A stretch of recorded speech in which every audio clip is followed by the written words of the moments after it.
তারপরেও বলতেছি আপনারা মনোযোগ দিয়ে কথাগুলো শুনবেন। আসলে আল্লাহ পাক রব্বুল আলামিনের বাণী যখন কারোর সামনে বলা হয় আর ওই ব্যক্তিটা যদি চুপ করে মন থেকে মনোযোগ সহকারে তা শ্রবণ করে, আল্লাহ পাক রব্বুল আলামিন তার ঈমানটা বৃদ্ধি করে দেয়। জোরে বলুন সুবহানাল্লাহ। সূরা আনফালের 2 নম্বর আয়াতে আল্লাহ বলেন, ইন্নামাল মুমিনুনা আল্লাযীনা ইযা যুকিরাল্লাহু ওয়াজিলাত কুলুবুহুম ওয়া ইযা তুলিয়াত আলাইহিম আয়াতুহু যাদাতুহুম ঈমানা ওয়া আলা রাব্বিহিম ইয়াতাওয়াক্কালুন। আল্লাহু আকবার। আল্লাহ পাক রব্বুল আলামিন বললেন, যখন তোমাদের সামনে কোরআন পাঠ করা হয়, কোরআনের আলোচনা করা হয়, চুপ করে মনোযোগ সহকারে তা শ্রবণ করো। যাদাতুহুম ঈমানা, আমি তখন তাদের ঈমানটা বৃদ্ধি করে দেই। ওয়া আলা রাব্বিহিম ইয়াতাওয়াক্কালুন, যারা চুপ করে মনোযোগ সহকারে আল্লাহর কালামটুকু শ্রবণ করবে আর তারা সব বিষয়ে ভরসা রাখে তার রবের উপরে। জোরে বলি সুবহানাল্লাহ। সম্মানিত মুসলমান কিরাম, এই জন্য আপনার লক্ষ্য এবং উদ্দেশ্য কি হইতে হবে? আল্লাহ পাক রব্বুল আলামিন জানিয়ে দিলেন, ইন্নী ওয়াজ্জাহাতু ওয়াজহিয়া লিল্লাযী ফাতারাস সামাওয়াতি ওয়াল আরদা হানিফান ওয়া মা আনা মিনাল মুশরিকিন। আল্লাহু আকবার। আল্লাহ পাক রব্বুল আলামিন সূরাতুল আনআমের ৭৯ নম্বর আয়াতে আল্লাহ পাক রব্বুল আলামিন জানিয়ে দিলেন, আমি তো একমুখী হয়ে তার দিকে আমার মুখ ফিরালাম যিনি আসমান ও জমিন সৃষ্টি করেছেন এবং আমি কখনো মুশরিকদের মধ্যে শামিল নই। জোরে বলি সুবহানাল্লাহ। এই দোয়াটা আমরা কোথায় পড়ি? যখন নামাজ পড়ার জন্যই যে আপনারা আসছেন, বাড়ি থেকে নিয়ে মসজিদে ঢোকার সময় আল্লাহুম্মা আফতাহ আলী আবওয়াবা রাহমাতিকা, এই দোয়া পড়িয়া যখন আপনি মসজিদের মধ্যে প্রবেশ করেন এবং নামাজের জন্য যখন কাতারের মধ্যে ডান পা দিয়ে দাঁড়ান, প্রত্যেকটা মুসলমান কিন্তু এই দোয়াটা পড়ে। কথা বলেন ঠিক কিনা? এই দোয়াটা সকলে পড়ল।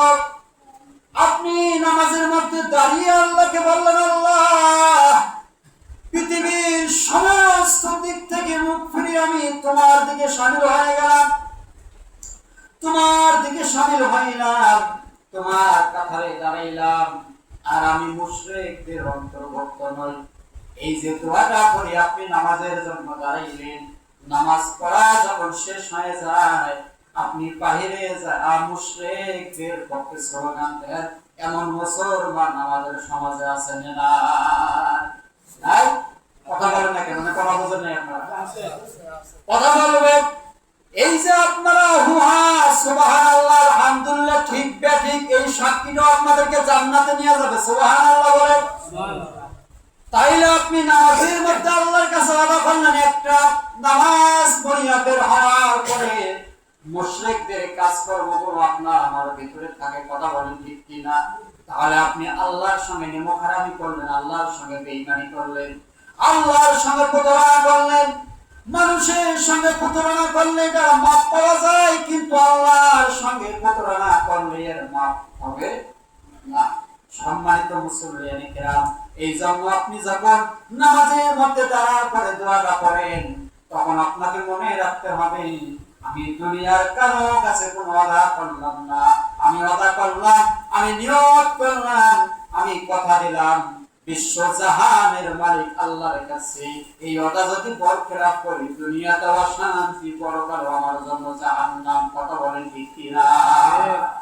সম্মানিত মুসলমান কিরাম, আল্লাহ পাক রব্বুল আলামিন আরো বললেন, কুলিল্লা সালাতি ওয়া নুসুকি ওয়া মাহায়ায়া ওয়া মামাতি লিল্লাহি রাব্বিল আলামিন। আল্লাহু আকবার। আপনি প্রথমে বললেন আল্লাহকে সাক্ষী রাখলেন, তারপরে বললেন হে আল্লাহ, নিশ্চয় হে আমার রব, আমার জীবন, আমার মরণ, আমার কুরবানি, আমার সবকিছু তোমার জন্য। জোরে বলি সুবহানাল্লাহ। আপনি প্রথমে সাক্ষী দিলেন আল্লাহ, আমি তোমার কাতারে শামিল হইলাম, মুশরিক থেকে বিরত থাকলাম। তারপরে আপনি সাক্ষ্য দিয়ে বলবেন আল্লাহ, আমার জীবন, আমার মরণ, আমার কুরবানি, আমার সবকিছু তোমার জন্য। এখন যদি আপনি সবকিছু আল্লাহর জন্য এই সাক্ষীটা দেওয়ার পরে যদি নিমক হারাম করেন, মুনাফিকি করেন, চকলখুরি করেন, তাহলে আপনার কবরে আপনি যাবেন, আপনার আযাব আপনাকেই থাকতে হবে, আপনার এই গুনার ভাগীদারি কেউ হবে না। কথা বলেন ঠিক কিনা? সম্মানিত মুসলমান কিরাম, আল্লাহ পাক রব্বুল আলামিন বললেন, ওয়া মিনান নাসি মান ইয়াশরি নাফসাহু বিতিগাআ মারদাতিল্লাহ ওয়াল্লাহু রাউফুম বিল ইবাদ। আল্লাহু আকবার। সূরাতুল বাকারা 207 নম্বর আয়াতে আল্লাহ পাক রব্বুল আলামিন জানিয়ে দিলেন, অপরদিকে মানুষের মধ্যে কেউ এমনও আছে যে আল্লাহর সন্তুষ্টির জন্য নিজের জীবন পর্যন্ত বিক্রি করে দেয়, এবং এমন বান্দাদের উপর আল্লাহর বড়ই মেহেরবান। জোরে বলি সুবহানাল্লাহ। এরকম বান্দা অনেকে আছে না? অনেকে আছে আল্লাহর জন্য, দ্বীনের জন্য, ইসলামের জন্য, হকের জন্য নিজের জীবনটাও দিতে পারে। জোরে বলি সুবহানাল্লাহ। এই যে গত 2 দিন আগে 5 আগস্ট চলে গেল, হাজার হাজার মসজিদে, হাজার হাজার মাদ্রাসায়, হাজার হাজার জায়গায় শহীদদের জন্য হাত তুলিয়ে দোয়া করা হলো। জোরে বলি সুবহানাল্লাহ। চোখের পানি ফেলে বড় বড় আলেমেরা কান দিয়ে তার জন্য দোয়া করলো। ফকির মিসকিন থেকে শুরু করে, কোটিপতি থেকে শুরু করে সবাই তাদের জন্য হাত তুলিয়ে দোয়া করলো। কেন দোয়া করলো? তারা নিজের জীবন বাজি রাখিয়া দিন প্রতিষ্ঠার জন্য, ইসলাম শান্তির ধর্ম, ইসলামটাকে প্রতিষ্ঠিত করার জন্য বুকের তাজা রক্তগুলো বুকের সামনে হাত পাতি গুলি খেয়ে তারা দুনিয়ার বুক থেকে শহীদের পেয়ারা পান করে আল্লাহটাকে সারা দিয়েছে। জোরে বলি সুবহানাল্লাহ। আর আল্লাহ কি জানিয়ে দিলেন? আল্লাহ বলেন, আমাই ওয়ামিনাল নাসি মান ইয়াশরি নাফসাহু ইবতিগা আমারদাতিল্লাহ ওয়াল্লাহু রাউফুম বিল ইবাদ। আল্লাহ এর কথাটা বললেন, এমন লোক আছে আমি আল্লাহর সন্তুষ্টির জন্য নিজের জীবনটা বিক্রি করে দেয়, বিক্রি করে মানে জীবনটা দিয়ে দেয়। এরকম লোকের জন্য আল্লাহ অনেক বড় মেহেরবান। জোরে বলি সুবহানাল্লাহ। সম্মানিত মুসলমান কিরাম, মনোযোগ দিয়ে শুনবেন। আমার আল্লাহ পাক রব্বুল আলামিন বললেন, ইন্নাল্লাহা আশতারা মিনাল মুমিনিনা আনফুসাহুম ওয়া আমওয়ালাহুম বিআন্না লাহুমুল জান্নাহ ইউকাতিলুনা ফি সাবিলিল্লাহি ফায়াকতুলুনা ওয়া ইউকতালুন ওয়া'দান আলাইহি হাক্কান ফিত তাওরাতি ওয়াল ইনজিলি ওয়াল কুরআন। আল্লাহু আকবার। আল্লাহ পাক রব্বুল আলামিন জানিয়ে দিলেন, আসল ব্যাপার হলো আল্লাহ মুমিনদের কাছ থেকে তাদের জান মাল বেহেশতের বদলে কিনে নিয়েছেন। সুবহানাল্লাহ। মুমিনেরা কেন নিজের জীবনটা দেয়, কেন তারা দিনের জন্য, ইসলামের জন্য বুক পাতিয়ে গুলি খায়? তাদের একটাই উদ্দেশ্য, তাদের ভিতরে আয়াতটা অবলম্বন আছে। এই আয়াতের মধ্যে যে কথাটা আছে তারা সত্য মনে করে যে আমরা যদি দিনের জন্য, ইসলামের জন্য মারা যাই, এই সম্পদ কোন ধন সম্পদ জান্নাতটা যদি আল্লাহর রাস্তায় দিয়ে দিতে পারি, আল্লাহ তো নিজেই ওয়াদা করেছে আমাদেরকে জান্নাত দেবে। জোরে বলি সুবহানাল্লাহ। আর তারা আল্লাহর পথে লড়াই করে দুশমনকে মারে এবং নিজেরাও নিহত হয়, তাদেরকে ভেসে দেওয়া ওয়াদা আল্লাহ দায়িত্ব এবং মজবুত ওয়াদা তাওরাত এবং কোরআনের মধ্যে আল্লাহ জানিয়ে দিয়েছে। জোরে বলি সুবহানাল্লাহ। আল্লাহ পাক রব্বুল আলামিন এটাই বললেন, ওয়াল ইনজিল ওয়াল কুরআন। ইনজিল হলো তাওরাত কিতাবের মধ্যে আমার আল্লাহ জানিয়ে দিয়েছে, কোরআনের মধ্যেও জানিয়ে দিয়েছে, এরকম জীবন বাজি রাখিয়া যারা নিজের জীবন দিয়া দেবে, আমি আল্লাহকে খুশি করার জন্য যারা লড়াই করবে, দুশমনদের সঙ্গে লড়াই করে তাদেরকে হত্যা করবে এবং তারাও নিহত হবে, আমি আল্লাহ ওয়াদা দিলাম দুনিয়ার কারো কাছে নয়, পবিত্র কোরআনে বললাম, তাওরাত জাবর ইনজিলের মধ্যে জানিয়ে দিলাম, তাদেরকে আমি আল্লাহ জান্নাত দিয়ে দেব নিঃসন্দেহে। জোরে বলি সুবহানাল্লাহ। সম্মানিত মুসলমান কিরাম, তাহলে আপনার লক্ষ্য এবং উদ্দেশ্য হইতে হবে এরকম, আল্লাহকে খুশি করার উদ্দেশ্য থাকতে হবে, লক্ষ্য থাকতে হবে, তাহলে আপনাকে আমাকে আল্লাহ পাক রব্বুল আলামিন জান্নাত দিয়ে দেবে। আমার আল্লাহ বললেন, আমা খালাকতুল জিন্না ওয়াল ইনসা ইল্লা লিয়াবুদুন, হে বান্দা, হে জিন জাতি এবং মানব জাতি শোনো, আমার ইবাদত ছাড়া কারো তোমরা ইবাদত করো না। আর তোমাদেরকে সৃষ্টি করার উদ্দেশ্য হলো, আমার লক্ষ্য হলো, উদ্দেশ্য হলো আমার ইবাদত করবা, আমার গোলামি করবা, এছাড়া দুনিয়ার কারো গোলামি করার জন্য আমি তোমাদেরকে পাঠাই নাই। যদি এই কথাটা সত্য হয়, তাহলে আজকে দেখেন টাকা জিপকে মানুষ সেই দিকে কথা বলেন, ঠিক কিনা? আজকে আপনি টাকাটাকে বড় মনে করলেন, আল্লাহর রাস্তাকে নিচে নামাইয়া দিলেন, এই কারণে আপনাকে জাহান্নাম যাওয়ার জন্য এটাই যথেষ্ট, কথা বলেন, ঠিক কিনা? সম্মানিত মুসলমান কিরাম, হাদিসের মধ্যে আছেন, হযরত আবু উমামা রাসূল সাল্লাল্লাহু আলাইহি ওয়াসাল্লাম থেকে বর্ণিত করেছেন, রাসূল সাল্লাল্লাহু আলাইহি সাল্লাম বলেছেন, মান আহাব্বা লিল্লাহি ওয়া আবগাদা লিল্লাহি ওয়া আতা লিল্লাহি ওয়া আমানা লিল্লাহি ফাকাদ ইসতাকমালা বিল ঈমান। আল্লাহ রাসূল সাল্লাল্লাহু আলাইহি সাল্লাম বলেছেন, কেউ কাউকে ভালোবাসলো আল্লাহর সন্তুষ্টির জন্য, আবার কারো সঙ্গে শত্রুতা করলো আল্লাহর জন্য, আবার কাউকে দান করলো আল্লাহকে খুশি করার জন্য, আবার কাউকে দান করলো না আল্লাহকে খুশি করার জন্য, এরকম সব ইবাদতটাই আল্লাহ পাক রব্বুল আলামিন কবুল করে নেবেন। জোরে বলি সুবহানাল্লাহ।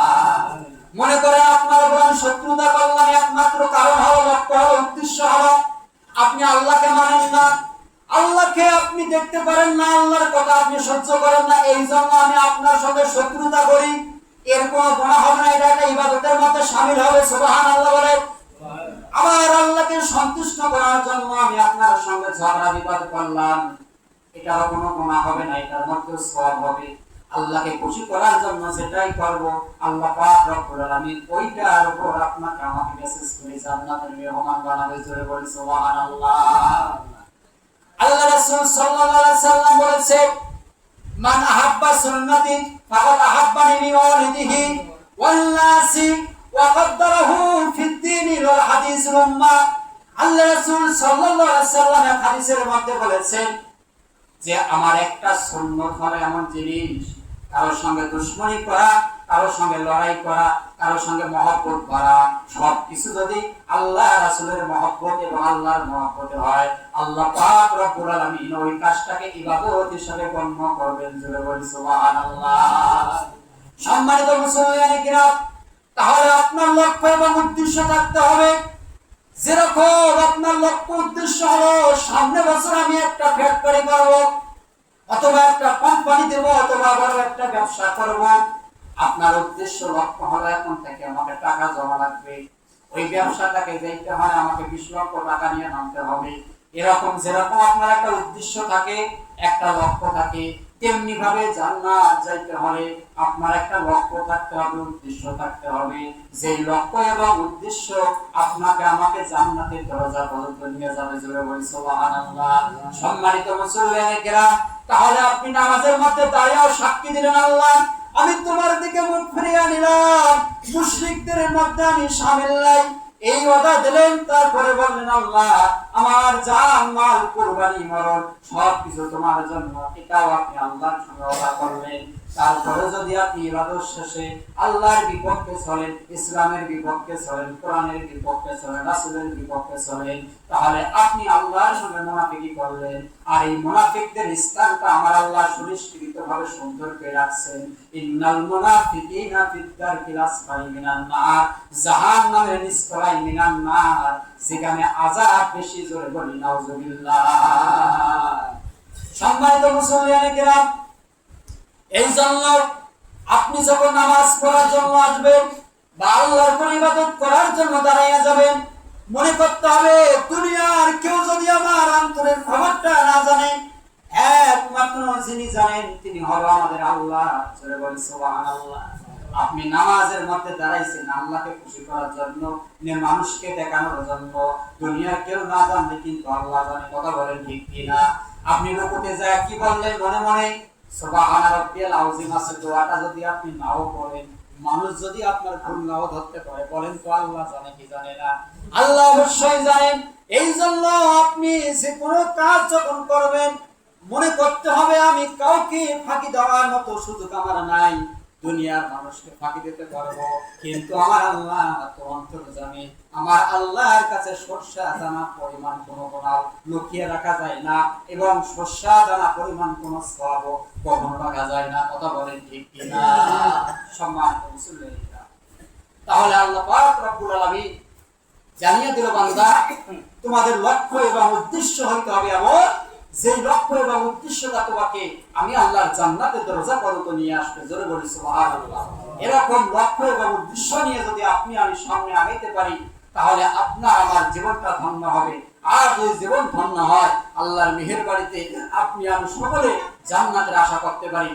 অবশ্যই আল্লাহ পাক রব্বুল আলামিন আপনাকে আমাকে জান্নাত দেবে, এটা আল্লাহর ওয়াদা। জোরে বলি সুবহানাল্লাহ।